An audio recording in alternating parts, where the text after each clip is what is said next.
জাতি হিসাবে আমরা খুবই আপনার লজ্জার মধ্যে পড়ে যাব এবং লোকেরা মনে করবে যে এই জাতি দ্বারা আসলে কিছু হবে না।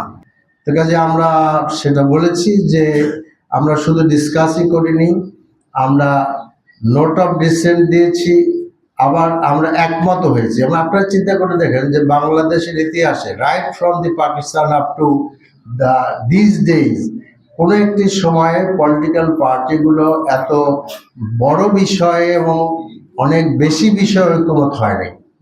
আমি আপনার আশা করি আপনারা একমত হবেন। This is a very unique feature of our political history.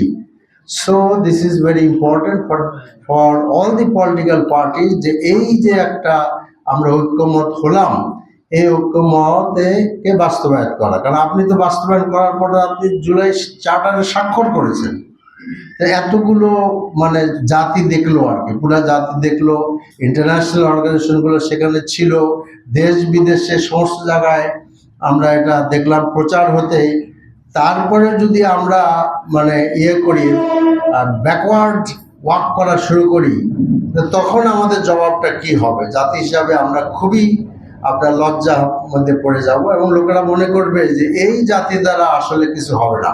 এবং আপনারা তো এটা সবচেয়ে বড় সাক্ষী। আমার তো মনে হয় যে যদি সংবিধানই থাকতো তাহলে আমাদের হোম মিনিস্টারকে তো আগরতলা থাকতে হতো না, আর নাকি থাকতে হইতো। এবং যতদিন পর্যন্ত জুলাই আন্দোলন না হয়েছে ততদিন পর্যন্ত তারেক রহমান এবং সালাউদ্দিন সাহেব তো দেশে আসতে পারেননি। তো কাজে এই সব কিছু, এই যে গুণ খুম আয়নাঘর, এবং আপনারা দেখেন যে আশ্চর্যজনকভাবে এই সমস্ত জিনিসের মধ্যে অ্যামেন্ডমেন্ট আনা হচ্ছে আর কি, বাতিল করতে চাচ্ছে এগুলা। এটা খুবই আনফর্চুনেট। কাজে আমরা জাতির জন্য এর বেদনাদায়ক ইতিহাস সৃষ্টির পূর্বেই আমাদের সকলের সুমতি হোক, এটা আমরা আশা করি।